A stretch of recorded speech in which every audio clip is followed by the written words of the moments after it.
tips for pitching bigger places to get guest posts.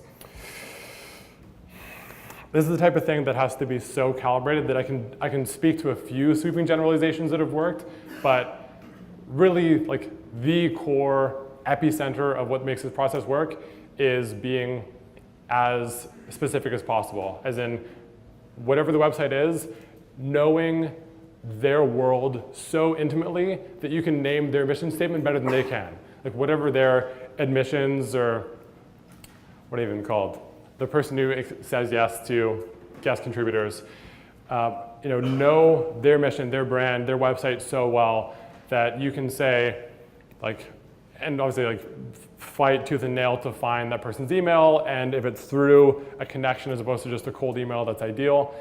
And with that, again, depending on what your network is, you can just make a post and say, anyone have a connection at Forbes or Time or whatever the thing you're looking to connect with is.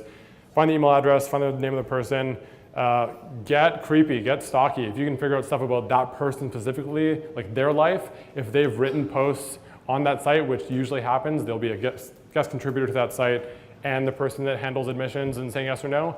You can thumb through like 10 of their posts and see that they mentioned that their son's in a high school band or that whatever. And don't get so creepy that you like go and watch the son perform with his band.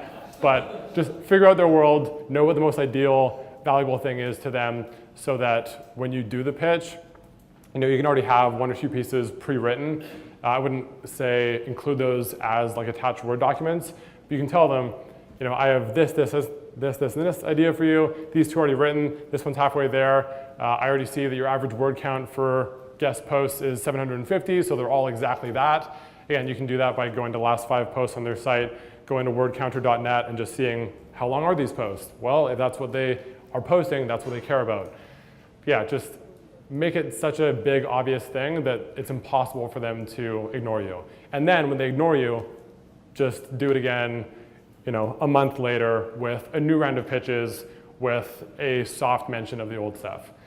So again, quality over quantity. Like that for me has always been the biggest thing, that if you really get super stocky with your like dream 5 people and you put in like genuine effort and bring them valuable targeted content, you usually get all of them, unless you're a complete, you have 3 articles on your site and you're clearly like, oh, they haven't been around for more than a little while, which is also an important piece that I didn't start attempting to get guest posts until I already had 40 or 50 posts on site because, yeah, they want to see that you're not a flash in the pan, you will be sticking around.